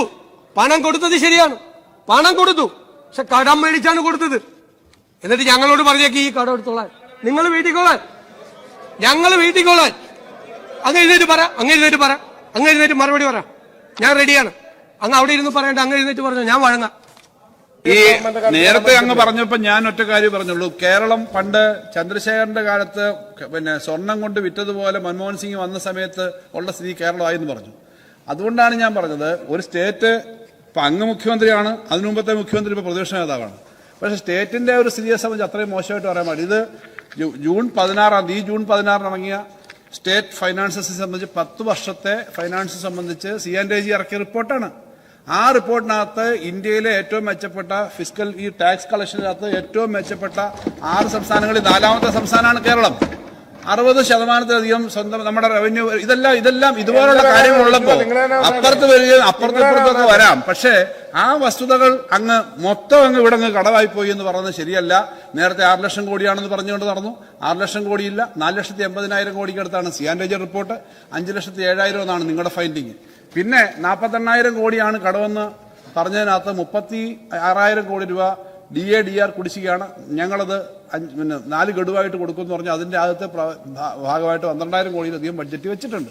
ഈ കാര്യങ്ങൾ ഇത് പറഞ്ഞതാണ്. അപ്പൊ ഇങ്ങനൊരു കാര്യം വന്നതുകൊണ്ടാണ് ഞാൻ പറഞ്ഞത്. ഇത് റെക്കോർഡിൽ കിടക്കുന്നതല്ലേ? കേരളം ഇതേപോലെ സ്വർണം കൊണ്ട് വിറ്റതുപോലെ സ്റ്റേറ്റ് ആകെ അങ്ങനെ ആയി എന്ന് പറയുന്നൊരു സ്ഥിതി വന്നതുകൊണ്ടാണ്. ഇത് CNDG റിപ്പോർട്ടാണ്, ഞാൻ വേറെ റിപ്പോർട്ട് കൊണ്ടുവന്നല്ല. സാർ, പിന്നെ അങ്ങ് പറഞ്ഞ ഈ കണക്കെല്ലാം അനുസരിച്ചാണല്ലോ പെൻഷൻ കമ്പനികൾ ഉൾപ്പെടെ പറഞ്ഞത്. പെൻഷൻ കമ്പനി ഉൾപ്പെടെ ഉള്ളത് എല്ലാം കൂടിയാണല്ലോ ഈ 48,000 എന്ന് പറയുന്നത്. നേരത്തെ 1.25 ലക്ഷം കോടി ഉണ്ടെന്ന് പറഞ്ഞല്ലേ? അങ്ങനെ ഒരു കടമെടുത്താലും ആ കടം 3.5%-നകത്തല്ലേ ഉള്ളൂ. 3.5%-നകത്തല്ലേ വരൂ. 3.5%-ന് അപ്പുറം വരില്ല. അങ്ങ് പറയുന്നത് എന്താ? റിസർവ് ബാങ്ക് ഇപ്പം സെൻട്രൽ ഗവൺമെന്റ് ഫിനാൻസ് കമ്മീഷന്റെ കണക്കനുസരിച്ച് നമുക്ക് 3.5 എടുക്കാൻ പറ്റൂ. 3.5 അധികം പെൻഷൻ കമ്പനിയുടെയും നമ്മുടെ കിഫ്ബിയുടെയും വന്നതിന് ഞാൻ മന്ത്രിയായിരുന്നപ്പോൾ 4,730 ഓരോ വർഷം കട്ട് ചെയ്യുന്നുണ്ടായിരുന്നു. അപ്പൊ നമുക്ക് എടുക്കാമെന്ന് പറയുന്ന ഒരു ലിമിറ്റിനപ്പുറം സ്റ്റേറ്റിന് എടുക്കാൻ പറ്റില്ല. അപ്പൊ അത് അങ്ങ് പറയുമ്പം വേറെ എവിടുന്നോ ഇങ്ങനെ ഉണ്ടെന്നല്ല, നമുക്ക് എല്ലാം കൂടി എടുക്കാവുന്ന കടം എന്തിനാ പെൻഷൻ കമ്പനി എടുക്കുന്നത്? അത് ഇപ്പം തിരിച്ചടയ്ക്കുന്നത് അത്ര ഒരു കാര്യമാണ്. അത് എല്ലാവർക്കും അറിയാവുന്ന കാര്യമാണ്. ഒറ്റ കാര്യം കൂടി, പഞ്ചായത്തിന് പൈസ കൊടുക്കാത്തത് പൈസ പഞ്ചായത്തിന് കൊടുക്കാത്ത പണം ഫിനാൻസ് ഞങ്ങൾ ഈ തെരഞ്ഞെടുപ്പ് പ്രഖ്യാപിച്ചിരുന്ന ആ സമയപ്പോഴത്തേക്കും ഫിനാൻസ് സെക്രട്ടറി, ചീഫ് സെക്രട്ടറി എഴുതി ഇലക്ഷൻ കമ്മീഷന് അയച്ചു. ഇലക്ഷൻ കമ്മീഷൻ ഉദ്യോഗസ്ഥനാ, അങ്ങയുടെ പ്രിൻസിപ്പൽ സെക്രട്ടറിയാണ്. ഇലക്ഷൻ കമ്മീഷന്റെ അനുവാദം കിട്ടിയാലേ കൊടുക്കാൻ പറ്റത്തുള്ളായിരുന്നു. ഇലക്ഷൻ കമ്മീഷന്റെ അനുവാദം കിട്ടാത്തതുകൊണ്ടാണ് ആ പൈസ കൊടുക്കാൻ. കാരണം ഇലക്ഷൻ പ്രഖ്യാപിച്ചതിന് ശേഷം അത് കൊടുക്കുന്നതിന് ഇങ്ങനെ വേണമെന്ന് അപ്പോഴത്തെ ചീഫ് സെക്രട്ടറി കത്തയച്ചു. അല്ലേ, പ്രസംഗിക്കുമല്ല, ഇതാണ് പറഞ്ഞത്. അപ്പൊ ഈ പണം അതുകൊണ്ടാണ് ഇത് ക്ലാരിഫിക്കേഷൻ സാർ. ഞാൻ നിർത്തുകയാണ് സാർ. ആ പൈസ കൊടുത്തില്ല എന്ന് പറയുമ്പോ ഞങ്ങള് തെരഞ്ഞെടുപ്പ് കമ്മീഷന്റെ അനുവാദത്തോടെ കൊടുക്കാൻ പറ്റുള്ളൂ എന്ന് ഫൈനാൻസ് സെക്രട്ടറിയും ചീഫ് സെക്രട്ടറിയും ഒക്കെ പറയുമ്പോൾ സാർ ആ ക്ലാരിഫിക്കേഷൻ കഴിഞ്ഞല്ലേ ഉള്ളൂ. ആരെങ്കിലും ഇങ്ങനെ വഴങ്ങോ സാർ? അങ്ങയുടെ പോയിന്റ് ക്ലിയർ ആക്കിയല്ലോ സാർ. ഈ പറഞ്ഞത് ശരിയല്ല. ഈ കടം 48,000 കോടിയല്ല. കിഫ്ബിയുടെ കടവും ഈ KSSPL കടം 48,000-ലല്ല 87,000 കോടിയാവും കടം. പിന്നെ കിഫ്ബി കടം എടുത്തിരിക്കുന്നത് പലിശ 9 9+ ആണ് എടുത്തിരിക്കുന്നത്. പിന്നെ ഈ ഞാൻ പറഞ്ഞല്ലോ, പെൻഷൻ ഞങ്ങൾ കൊടുത്തു, കുടിശ്ശികയില്ല. കൊടുത്തത് ഈ ഫണ്ട് ഉണ്ടാക്കി കൊടുത്തിട്ട് ഈ കുടിശ്ശിക മുഴുവൻ ഈ ഗവൺമെന്റിന്റെ തലയിലാണ്. ഈ ഗവൺമെന്റ് ഇവരുടെ 16 മാസം ഇവര് കൊടുത്ത പെൻഷൻ തുക ഈ ഗവൺമെന്റ് കൊടുക്കണം 16 മാസം. സർ അതുപോലെ സർ വനം വന്യജീവി സംഘർഷം ഒരു നടപടിയും സ്വീകരിച്ചിട്ടുണ്ടായില്ല. ഫണ്ട് അലോക്കേഷൻ ഉണ്ടായിരുന്നില്ല കാര്യമായി. ആ പണം ചെലവഴിച്ചിട്ടില്ല. കൺവെൻഷണൽ ആയിട്ടുള്ള കാര്യങ്ങൾ ചെയ്തില്ല, മോഡേൺ ആയിട്ടുള്ള കാര്യങ്ങൾ ചെയ്തില്ല. സാർ, ഞങ്ങളുടെ ഗവൺമെന്റ് വനം വന്യജീവി സംഘർഷം പരിഹരിക്കാൻ പരമ്പരാഗതമായ സംവിധാനങ്ങളും ആധുനികമായ സംവിധാനങ്ങളും ഏർപ്പെടുത്തി ഞങ്ങളതിന് പരിഹാരം ഉണ്ടാക്കും. സാർ, ഫിഷറീസ് മേഖലയെ ഞാൻ നേരത്തെ പറഞ്ഞു, ചേർത്ത് നിർത്തും.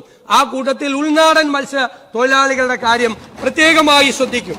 സാർ, മലയോരത്തെ ജനങ്ങൾ വന്യജീവി സംഘർഷം കൊണ്ട്, കാർഷിക ഉൽപ്പന്നങ്ങൾക്ക് വിലയിടിവ് കൊണ്ട് വല്ലാതെ പ്രയാസപ്പെടുകയാണ്. പലരും പശുവിനെ കറന്നാണ് ജീവിക്കുന്നത്.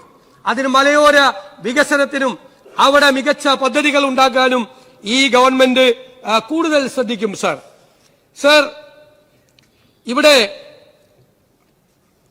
നേരത്തെ രാവിലെ പറഞ്ഞപ്പോൾ PMCയെ കുറിച്ച് പറഞ്ഞു, ഒരുപാട് പറഞ്ഞു. PMCയെ കുറിച്ച് കൃത്യമായിട്ട് ബഹുമാനപ്പെട്ട പൊതുവിദ്യാഭ്യാസ മന്ത്രി മറുപടി പറഞ്ഞു. പക്ഷേ ബഹുമാന്യനായ മുൻമന്ത്രി ശ്രീ പ്രസാദ് പറഞ്ഞപ്പോൾ പറഞ്ഞു, RSSന്റെ വിഷസർപ്പങ്ങൾക്ക് വിളക്ക് വെച്ചു നിങ്ങളെന്ന്. സാർ, RSSന്റെ വിഷസർപ്പങ്ങളുടെ മുന്നിൽ വച്ച വിളക്ക് കൊളുത്തിയ സർക്കാരാണ് നിങ്ങൾ. അത് കൊളുത്തിയതാണ്. നിങ്ങൾ ഒപ്പുവെച്ചു. അതെന്തിനാ? പിൻവലിക്കാൻ വേണ്ടിയിട്ടാണ് ഒപ്പുവെച്ചത്? മരവിപ്പിക്കാൻ വേണ്ടിയിട്ടാണ് ഒപ്പുവെച്ചത്? പിൻവലിക്കാൻ വേണ്ടിയിട്ടാണ് ഒപ്പുവെച്ചത്? മരവിപ്പിക്കാൻ വേണ്ടിയിട്ടാണ് ഒപ്പുവെച്ചത്? സാർ, ഞങ്ങള് വളരെ കൃത്യമാണ് പറഞ്ഞല്ലോ. ഇന്ന് രാവിലെ ആയപ്പോൾ അത് ക്ലിയർ ആയല്ലോ. അതൊന്നും നമ്മള് വളരേണ്ട ആവശ്യമില്ല. സാർ, അതുപോലെ ഞാൻ ചില മറുപടികൾ പറയാം. ഇവിടെ വന്ന മറുപടികൾ ഇപ്പോഴും കേരളത്തിൽ PMC നടപ്പായിട്ടില്ല. ആ PMC നടപ്പാകാതിരിക്കുന്നത് ഈ പറഞ്ഞ മരവിപ്പിക്കൽ കാരണമാണ്. എന്തിനാണ് നിങ്ങൾ ഇപ്പോൾ അതിനെപ്പറ്റി വീണ്ടും ആലോചിക്കുന്നത്? മുഖ്യമന്ത്രി, ഞാൻ ചോദിക്കട്ടെ, മരവിപ്പിക്കാൻ വേണ്ടിയിട്ടാണോ ഒപ്പുവെച്ചത്? അല്ലല്ല, ഞങ്ങൾ നയപരമായി തീരുമാനിച്ചു നടപ്പാക്കേണ്ടതില്ല എന്ന്. ആ നടപ്പാക്കേണ്ടതില്ല എന്ന് തീരുമാനിച്ചതിന് ശേഷം നടപ്പായില്ല. ഇപ്പോ നടപ്പാകാതിരിക്കുകയാണ്. ഇപ്പൊ നടപ്പാകാതിരിക്കുന്നത് എന്തിനാണ് നടപ്പാക്കുന്നതിന്റെ ഭാഗമായി നിങ്ങൾ ആലോചിക്കുന്നത്? മുഖ്യമന്ത്രി, അല്ല, ഒന്നാമത്തെ കാര്യം എന്തിനാണ് ഒപ്പുവെച്ചതെന്ന് ഇതുവരെ പറഞ്ഞിട്ടില്ല. 1. 2, മരവിപ്പിച്ചു എന്നാ പറഞ്ഞ, മരവിപ്പിക്കാൻ പ്രൊവിഷൻ ഇല്ല. 2. 3, 7 മാസമായിട്ട് 8 മാസമായിട്ട് ഒരു സബ് കമ്മിറ്റി ഉണ്ട്. ആ സബ് കമ്മിറ്റി കൂടി ഒരു തീരുമാനമെടുത്ത് ഇത് കേരളം നടപ്പിലാക്കില്ല എന്നൊരു കത്ത് കൊടുത്തില്ല. ഞാൻ അങ്ങേട്ട് തർക്കത്തിനില്ല. കൊടുത്തില്ല. രാവിലെ സംസാരിച്ചാണ്. അതിൽ നമുക്ക് സംവാദമാകാം, അതിൽ പ്രശ്നമില്ല.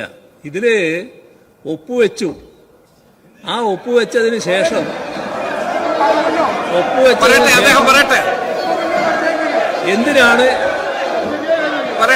എന്തിനാണ് ഒപ്പുവെച്ചതെന്നാണല്ലോ ചോദിക്കുന്നത്.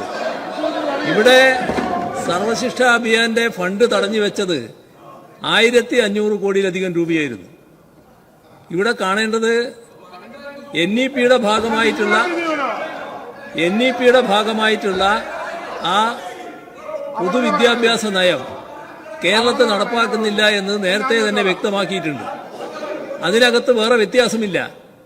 ആ നയം നടപ്പാക്കാൻ തയ്യാറല്ല. ഇവിടെ PMCയുടെ ഭാഗമായിട്ട് ഒന്നും നടപ്പാക്കാനുമില്ല. പക്ഷേ മറ്റേ ഫണ്ട് നമുക്ക് കിട്ടണമായിരുന്നു.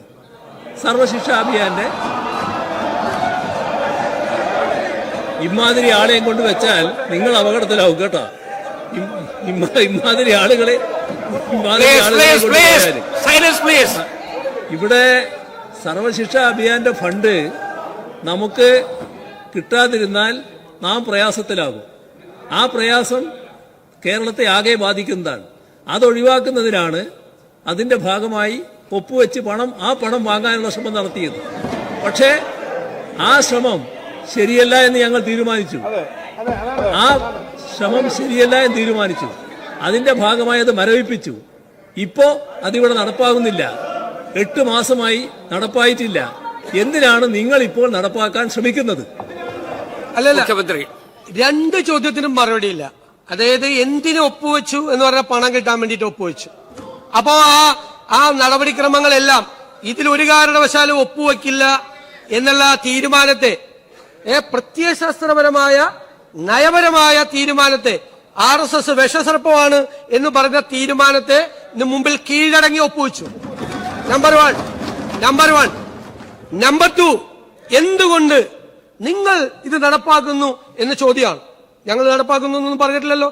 നിങ്ങൾ പറഞ്ഞത് എന്റെ രണ്ടാമത് ചോദ്യം, എന്തുകൊണ്ട് ഇത് ഞങ്ങൾ ഇനി നടപ്പാക്കില്ല എന്ന് പറഞ്ഞിട്ട് ഒരു കത്ത് കൊടുത്തില്ല 8 മാസമായിട്ട്? രണ്ടും ചെയ്തില്ല. ഒപ്പുവെക്കുകയും ചെയ്തു, നടപ്പാക്കില്ല എന്ന് പറഞ്ഞ് കത്തും കൊടുത്തില്ല. നിങ്ങളൊരു സബ് കമ്മിറ്റിയെ വെച്ചു. ഞങ്ങൾ എന്താ ചെയ്തത്? ഞങ്ങളും ഒരു സബ് കമ്മിറ്റിയെ വെച്ചു. ഞങ്ങൾ മന്ത്രിമാരുടെ സബ് കമ്മിറ്റിയെ വെച്ചു. ആ മന്ത്രിമാരുടെ സബ് കമ്മിറ്റിയെ വെച്ചിട്ട് ഞങ്ങള് തീരുമാനമെടുക്കും. ഞങ്ങളുടെ തീരുമാനം എന്താ? കരിക്കുലം ഫ്രീഡത്തിൽ തൊടാൻ സമ്മതിക്കില്ല. സെലക്ഷൻ ഓഫ് സ്കൂൾസ് ഞങ്ങൾ ചെയ്യും, ഗവൺമെന്റ് ചെയ്യും.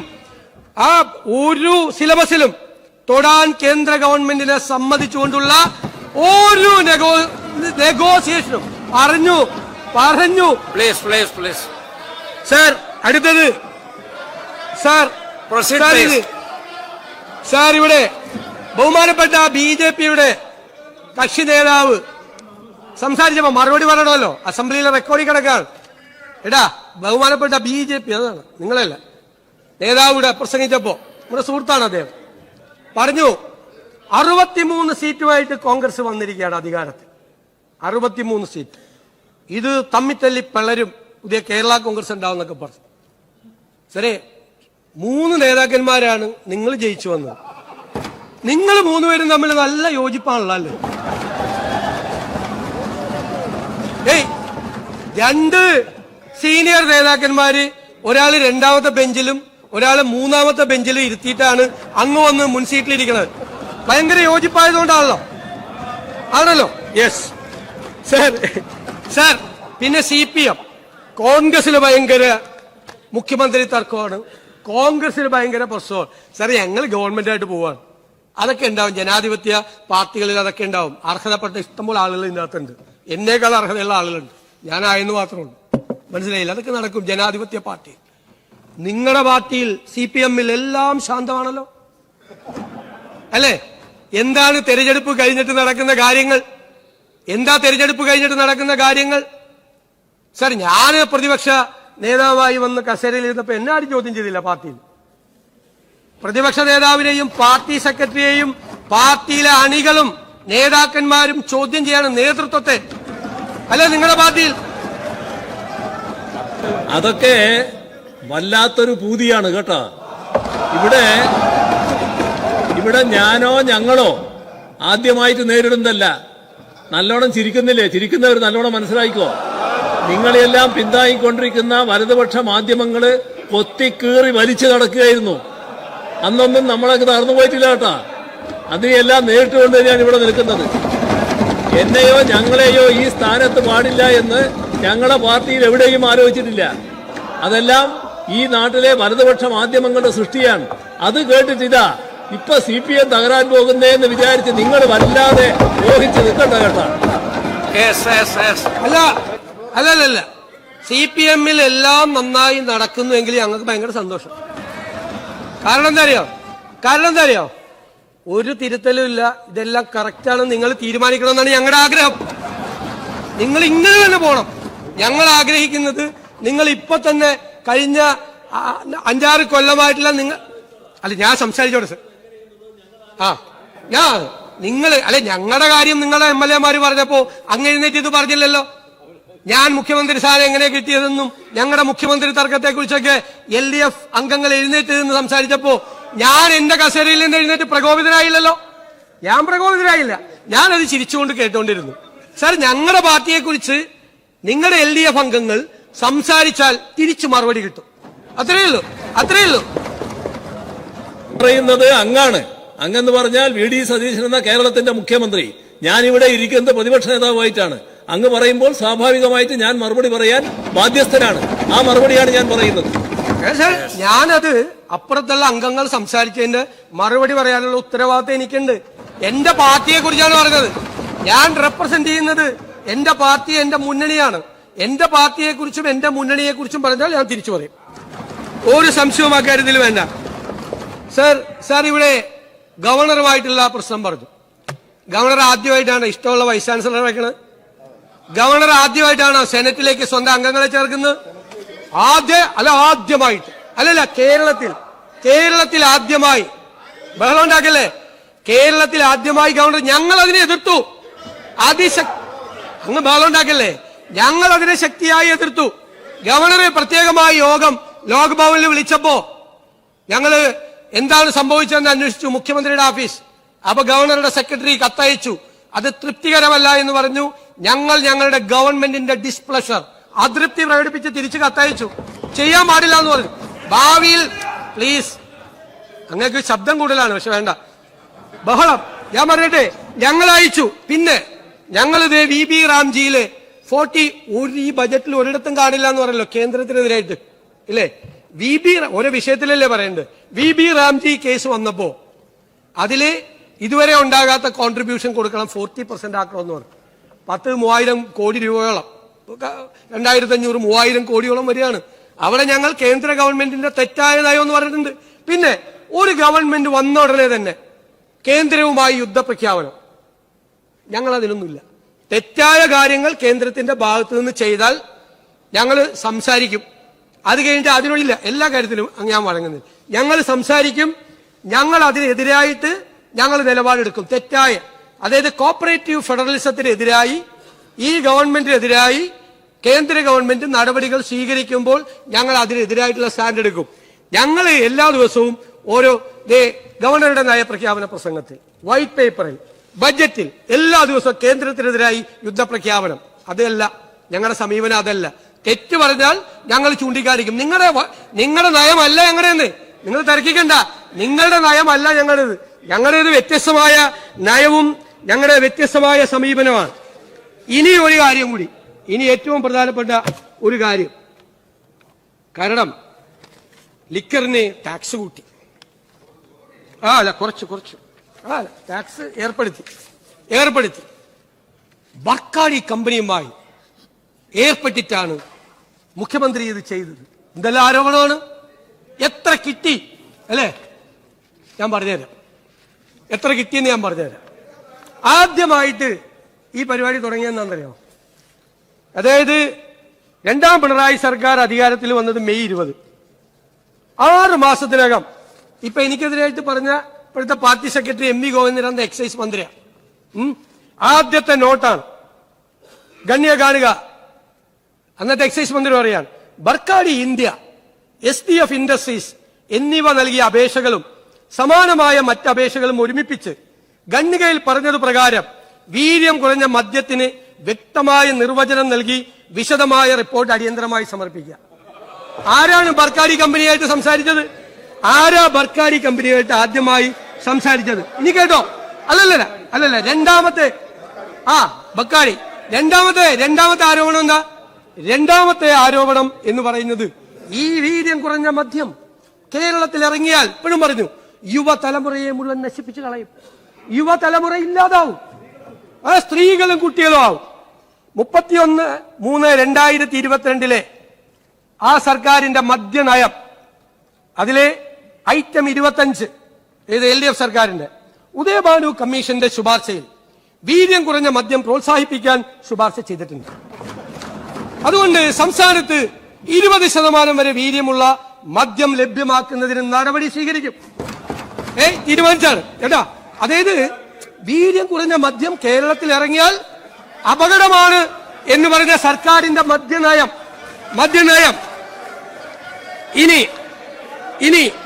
ഇനി കേട്ടോ. രണ്ടാമത് വന്ന കേട്ടോ, മുഴുവൻ കേക്ക്, ബഹളമൊന്നും ഉണ്ടാക്കണ്ട, മുഴുവൻ കേക്ക്. മൂന്നാമത് അന്നത്തെ എക്സൈസ് മന്ത്രി ഇവിടെ പറഞ്ഞ ഉത്തരം, അസംബ്ലിയിൽ പറഞ്ഞ ഉത്തരം, ബക്കാഡി ഇന്ത്യ ലിമിറ്റഡ് എന്ന സ്ഥാപനം അവരുടെ ഉൽപ്പന്നങ്ങളായ ബക്കാഡി, ബ്രീസർ, ബക്കാഡി പ്ലസ് എന്നീ ലഹരി പാനീയങ്ങൾ കേരളത്തിൽ വിൽപ്പന നടത്തുന്നതിന് അനുമതിക്ക് അപേക്ഷ സമർപ്പിച്ചിരുന്നു. ബക്കാഡി ബ്രീസറിൽ 4.8 പ്ലസിൽ 8% ആൽക്കഹോളാണ് അടങ്ങിയിരിക്കുന്നത്. 2022-23 വർഷത്തിലെ മദ്യനയത്തിൽ പ്രഖ്യാപിച്ചിട്ടുള്ള പ്രകാരം 0.5 മുതൽ 20 വരെയുള്ള ആൽക്കഹോൾ കണ്ടന്റുള്ള മദ്യം വിപണനം നടത്തുന്നതിന് വിദേശ മദ്യ ചട്ടത്തിൽ ഭേദഗതി വരുത്തിയിട്ടുണ്ട്. ഫോറിൻ ലിക്കർ റൂൾസിൽ അമെന്റ്മെന്റ് നടത്തി. ഫോറിൻ ലിക്കർ റൂൾസിൽ ചട്ടത്തിൽ അമെന്റ്മെന്റ് നടത്തി.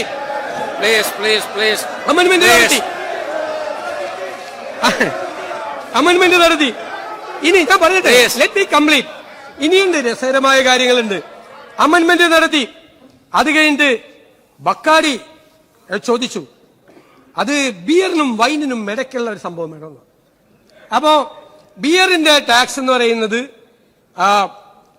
116%, വൈനിന്റേത് 86%. ഇതിന്റെ ഇടയിൽ ഒരു ടാക്സ്, അതിന്റെ നടപടി കൊടുത്തില്ല. നടപടിക്രമങ്ങളെല്ലാം പൂർത്തിയാക്കി. അല്ല കേക്ക്, ഞാൻ പറഞ്ഞില്ലല്ലോ, കൊടുത്തെന്ന് ഞാൻ പറഞ്ഞില്ലല്ലോ. എല്ലാമായി അതിന്റെ നടപടിക്രമങ്ങൾ ഫയലായി. ഇലക്ഷൻ ആയതുകൊണ്ടാണ് കൊടുക്കാറുള്ളത്. ഇനി കേട്ടോ അല്ലല്ല കേൾക്ക്. അല്ല, ഞാൻ ഇത് പറഞ്ഞു തീർന്നിട്ടേ ഇരിക്കുള്ളൂ. ഞാൻ പറഞ്ഞു തീർന്നിട്ടേ അങ്ങക്ക് വഴങ്ങുള്ളൂ. അങ്ങ് പ്രസംഗിക്കണ്ട, ഞാനാണ് പ്രസംഗിക്കുന്നത്. അല്ലല്ല, ഞാൻ പറയട്ടെ, ഞാൻ പറഞ്ഞു തീർക്കട്ടെ. എന്റെ പോയിന്റ് കംപ്ലീറ്റ് ചെയ്തിട്ടില്ല. അടുത്തത് ഈ 86-നും 116-നും ഇടയിൽ വെക്കണമെന്നാണ് പറഞ്ഞത്. നമ്മൾ എന്താ ചെയ്തത്? നമ്മുടെ മുമ്പിൽ ഈ ഫയൽ വന്നു. ഈ ഫയൽ ബജറ്റ് തയ്യാറാക്കുന്നതിന് മുമ്പ് വന്നു. ശരവേഗം തീരുമാനമെടുത്തെന്നാണ്. കേട്ടോ, കേൾക്കണ്ടേ? അതൊക്കെ മറുപടി കേക്ക്. അതിങ്ങനെ ഓടിപ്പോയി 7 ഉദ്യോഗസ്ഥന്മാരെടുത്ത് പോയെന്ന് പറഞ്ഞു. ഇവിടെ ഒരു സർക്കാർ ബജറ്റ് അവതരിപ്പിക്കുമ്പോൾ ടാക്സ് തീരുമാനിക്കുന്നത് തലയാഴ്ചയാണ്. തലേ ദിവസം രാത്രിയാണ് ഫൈനലൈസ് ചെയ്യുന്നത്, ആണല്ലോ. എന്നിട്ട് രാത്രി 1 മണി കഴിഞ്ഞിട്ടാണ് ടാക്സ് പോർഷൻ പ്രിന്റ് ചെയ്യാൻ കൊടുക്കുന്നത്. ശരവേഗത്തിലാണ് പോണത്.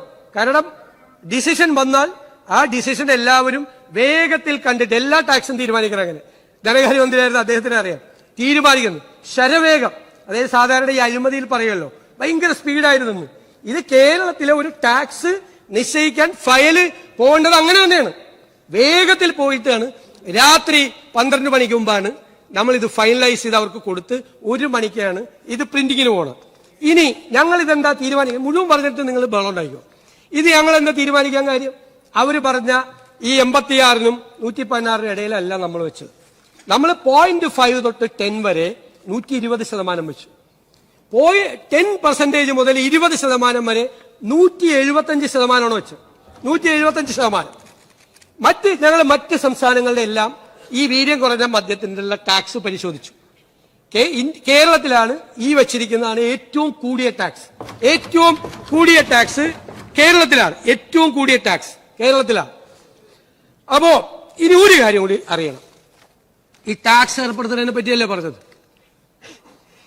നമ്മുടെ ബഹുമാനപ്പെട്ട മുൻ ധനകാര്യമന്ത്രി, ഇപ്പോഴത്തെ അല്ല, അതിനേക്കാൾ മുമ്പുള്ള ധനകാര്യമന്ത്രി 2018-19 ഒരു ടാക്സ് അവതരിപ്പിച്ചു. പുതിയ ടാക്സ്. എന്തിനാണെന്നറിയോ? Foreign made foreign liquor. അതായത് ഇന്ത്യൻ മെയ്ഡ് ഫോറിൻ ലിക്കർ എന്ന് വെച്ചാൽ ഇവിടെ കിട്ടുന്ന സാധനം, മറ്റത് വിദേശത്ത് നിർമ്മിച്ച് ഇവിടെ വിൽക്കുന്ന സാധനം. അതിന്റെ ആൽക്കഹോളിക് കണ്ടന്റ് എത്രയെന്നറിയോ? ഇപ്പൊ ഞാൻ പറഞ്ഞല്ലോ, വൈന് 86, ബിയറിന് 116. ഇതിന്റെ ആൽക്കഹോളിക് കണ്ടന്റ് എന്ന് പറയുന്നത് 40% മുതൽ 60% വരെയാണ്. 60% വരെ, 40% മുതൽ 60% വരെ ഹൈ. നമ്മുടെ ഇന്ത്യൻ മെയ്ഡ് ഫോറിൻ ലിക്കറിനേക്കാൾ കൂടുതൽ ആൽക്കഹോളിക് കണ്ടന്റ് ഉള്ള സാധനം. 2018-19 അന്ന് ഇന്ത്യൻ മെയ്ഡ് ഫോറിൻ ലിക്കറിന് 210% ടാക്സ് ആയിരുന്നപ്പോ ഇവരുടെ ഗവൺമെന്റ്, അദ്ദേഹം തന്നെയാണ് മുഖ്യമന്ത്രി, കൊണ്ടുവന്ന ടാക്സ് എത്രയാ? 78%. 78%. എന്നിട്ട് 2022-23 ഇപ്പോ 251% വരെയുണ്ട് ഇന്ത്യൻ മെയ്ഡ് ഫോറിൻ ലിക്കറിന്. അപ്പോ ഈ ഫോറിൻ മെയ്ഡ് ഫോറിൻ ലിക്കറിന്റെ ടാക്സ് എത്രയെന്നറിയോ? 115%, ബിയറിനേക്കാൾ താഴെ. അപ്പൊ ഞാൻ ചോദിക്കുന്നത്, ജോണി വാക്കറിന്റെ നിന്നും ഷീവാ ശ്രീകളുടെ നിന്നും കൈ നീട്ടി വാങ്ങിച്ചിട്ടാണോ ഈ 78 കൊടുത്തത്? ആണോ? അതാണ് ചോദ്യം. ജോണി വാക്കറിന്റെ നിന്നും ഷീവാസ് റീഗലിന്റെ നിന്നും കൈ നീട്ടി വാങ്ങിച്ചിട്ടാണോ 78%, 60% വരെ ആൽക്കഹോളിക് കണ്ടന്റ് ഉള്ള സാധനം മേടിച്ചത്? അത്രയേ ഉള്ളൂ. ഞാൻ ഇനി പറയാം, ഞങ്ങൾ എന്താന്ന് പറയാം. അല്ലല്ല, ഞാൻ തീർന്നിട്ടില്ല, ഞാൻ തീർന്നിട്ട് പറയാം. ഒരു പുതിയ കാറ്റഗറി വീര്യം കുറഞ്ഞ മദ്യം എന്ന് നിശ്ചയിച്ച് നിങ്ങളാണ്. ഗവൺമെന്റ് കണ്ടിന്യൂഷൻ ആണല്ലോ. ഞങ്ങളുടെ മുമ്പിൽ വീര്യം കുറഞ്ഞ മദ്യമുണ്ട്. ഞങ്ങൾ അതിനൊരു ടാക്സ് റേറ്റ് നിശ്ചയിച്ചു. അതാണ് ടാക്സ് റേറ്റ്. 120 ശതമാനം മുതൽ 120ഉം 175 രണ്ട് ടാക്സ് റേറ്റ് നിശ്ചയിച്ചു. ഞങ്ങള് മദ്യനയം തീരുമാനിക്കേണ്ടത് പൊളിറ്റിക്കൽ ഡിസിഷനാണ്. UDF ആണ്. UDF ഞങ്ങൾ എല്ലാവരുമായിട്ട് സംസാരിക്കും. ഞങ്ങളൊരു ഡ്രാഫ്റ്റ് രൂപപ്പെടുത്തും. ആ ഡ്രാഫ്റ്റ് എല്ലാ കക്ഷികളും സംസാരിക്കും. ഞങ്ങളൊരു തീരുമാനം എടുത്ത് നിങ്ങളെ പോലെ മദ്യനയത്തിന്റെ ഭാഗമാക്കി വീര്യം കുറഞ്ഞ മദ്യം കേരളത്തിൽ വിൽക്കണം എന്ന് UDF പോളിസി വന്നാൽ ഇതായിരിക്കും ടാക്സ്. ഇനി UDF തീരുമാനിക്കുകയാണ് വീര്യം കുറഞ്ഞ മദ്യം കേരളത്തിൽ വിൽക്കണ്ട, അത് വിൽക്കില്ല. അത് പൊളിറ്റിക്കൽ ഡിസിഷനാണ്. പിന്നെ ഞാൻ ഒരു കാര്യം കൂടി പറഞ്ഞുതരാം. അതായത് ഈ പാർട്ടിയിൽ ആലോചിച്ചില്ല, ഇങ്ങനെയൊക്കെ കുറെ പറഞ്ഞല്ലോ ഇവിടെ. അവിടെ ആലോചിച്ചില്ല. ഒരു ഡിപ്പാർട്ട്മെന്റും ധനകാര്യമന്ത്രിക്ക് അറിയാം, ടാക്സ് തീരുമാനിക്കുന്നതിന് മുമ്പ് ആ ഡിപ്പാർട്ട്മെന്റുമായിട്ട് സംസാരിക്കുക. അവരുടെ പ്രപ്പോസൽ മേടിക്കും, അവരുമായിട്ട് സംസാരിക്കില്ല, അല്ലേ? ഞാൻ ഈ ലിജു എന്റെ മുറിയിലേക്ക് വന്ന് എന്നോട് സംസാരിക്കും എന്ന് പത്രവാർത്ത കണ്ടിട്ട് ഞാൻ ലിജുവിനോട് ചോദിച്ചിട്ട് നീ വരുന്നില്ലേ? നീ എന്ന് വെച്ചാൽ എന്റെ അനുജനാണ്. അതുകൊണ്ട് ഞാൻ ചോദിച്ചു. പാവം പറയാം, 2-3 കാര്യം പറയാനുണ്ടായിരുന്നു. ഈ വാർത്ത വന്ന കാരണം എനിക്ക് അങ്ങോട്ടും വരാൻ പറ്റുന്നതാണ്. ഇതാണ് സ്ഥിതി, അല്ലേ? ഇതാണ് സ്ഥിതി. ഇനി ഈ ഞങ്ങൾ ദൈനംദിന അഡ്മിനിസ്ട്രേറ്റീവ് കാര്യങ്ങൾക്ക് ഫയല് കൊണ്ടുകൊണ്ട് KPCC പോവില്ല. അത് മനസ്സിലായല്ല? പണ്ടത്തെ ഒരു മുഖ്യമന്ത്രി ഉണ്ടായിരുന്നപ്പോ ഫയല് ചുമന്നുകൊണ്ട് AKG സെന്ററിൽ പോയിരുന്നത് പോലെ ദൈനംദിന ഭരണത്തിൽ ഒറ്റ കോൺഗ്രസ് മന്ത്രി, ഒരു ഘടകകക്ഷിയുള്ള മന്ത്രി അവരുടെ പാർട്ടി ഓഫീസിലേക്ക് ഫയലുമായിട്ട് പോവില്ല. But when it policy comes, I will go to PCC office and I will discuss with our PCC president and ask him to convene a meeting of the concerned committee. എന്നിട്ട് ഞങ്ങൾ ഘടകകക്ഷികളായിട്ട് സംസാരിക്കും. ഞങ്ങൾ എല്ലാവരുമായിട്ട് സംസാരിച്ച് ഞങ്ങളൊരു policy ഉണ്ടാക്കും. Tax നിശ്ചയിക്കുന്ന ഫയലും ബാക്കിയുള്ള ദൈനംദിന പ്രവർത്തനങ്ങളുടെ ഫയലുമായിട്ട് പാർട്ടി ഓഫീസിൽ പോകുന്ന പരിപാടി മുഖ്യമന്ത്രി അറിയാതെ ഫയൽ അടിച്ചു മാറ്റി പാർട്ടി ഓഫീസിൽ കൊണ്ടുപോയി അംഗീകാരം മേടിക്കുന്ന പരിപാടിയൊന്നും ഈ ഗവൺമെന്റിൽ ഉണ്ടാവില്ല. ഇതാണ് എനിക്ക് പറയാനുള്ളത്. അതുകൊണ്ട് സാർ ഒക്കെ പറഞ്ഞിട്ടുണ്ട്, കൃത്യമായിട്ട് പറഞ്ഞിട്ടുണ്ട്. സാർ ഇവിടെ CAG റിപ്പോർട്ട് പറഞ്ഞു. CAG റിപ്പോർട്ടിൽ വേറെ ഒരുപാട് കാര്യമുണ്ട്, ഞാൻ പറയില്ല.